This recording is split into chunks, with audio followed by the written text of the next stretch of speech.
മടി ഞാനെന്ത് ചായക്കടി വെച്ചപ്പോൾ ഉമ്മ അറിഞ്ഞ് അവിടെ കുറച്ച് ബ്രെഡ് ഇരിക്കേണ്ട അടുത്ത് തിന്നാളാന്ന്. അങ്ങനെ വെറുതെ ബ്രെഡ് എടുത്ത് തിന്നിട്ട് പരിപാടി നിൽക്കില്ല. അപ്പോൾ ഞാൻ കരുതായിട്ട് എന്തെങ്കിലും ഉണ്ടാക്കാമെന്ന്. അപ്പോൾ മൈദപ്പൊടി ഉണ്ടായിരുന്നു. മൈദപ്പൊടിയിൽ കുറച്ച് കട്ടുണ്ടായിരുന്നു. അപ്പോൾ ഞാനൊക്കെ തരിച്ചെടുത്തിട്ടോ.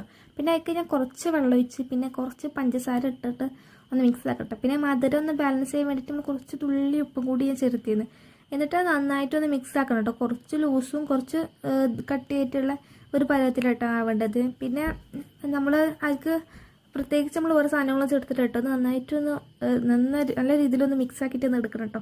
അപ്പോൾ ബ്രെഡ് ഉണ്ടായിരുന്നിട്ട് ഞാനതിലൊരു 3 ബ്രെഡ് ഞാൻ എടുത്തിട്ടുള്ളൂ. എന്നിട്ട് ഞാനത് ഇങ്ങനെ ഒരു ചട്ടിയിൽ ഞാൻ എണ്ണ ചൂടാൻ വേണ്ടി വെച്ചിരുന്നു. അപ്പോൾ എണ്ണ നന്നായിട്ട് ഇങ്ങനെ ചൂടായി വരുന്ന സമയത്ത് ഞാൻ ഈ ഒരു ബ്രെഡ് ഈ ഒരു മാവിൽ മുക്കിയത് ഞാനേക്ക് ഇങ്ങനെ ഇട്ട് കൊടുത്തിട്ട് പിന്നെ വേറൊരു ബ്രെഡ് കൂടി ഞാൻ ഇതിൻ്റെ സൈഡിലൊന്ന് വെക്കാൻ പറ്റുമോ ഞാനിങ്ങനെ നോക്കി നിന്നിട്ട്. അപ്പോൾ നിങ്ങൾക്ക് കണ്ടാൽ മനസ്സിലാവും. പക്ഷെ അത് പറ്റിയെന്നില്ല കേട്ടോ. ഞാൻ ഇതിങ്ങനെ കണ്ടോ ഞാൻ നോക്കിയപ്പോൾ വയ്ക്കില്ല. പിന്നെ ഞാൻ ഈ ഒരു ഭാഗം മുരിഞ്ഞ് വന്നപ്പോൾ ഞാൻ 2 ബ്രെഡാക്കിയിട്ട് ഇട്ടു.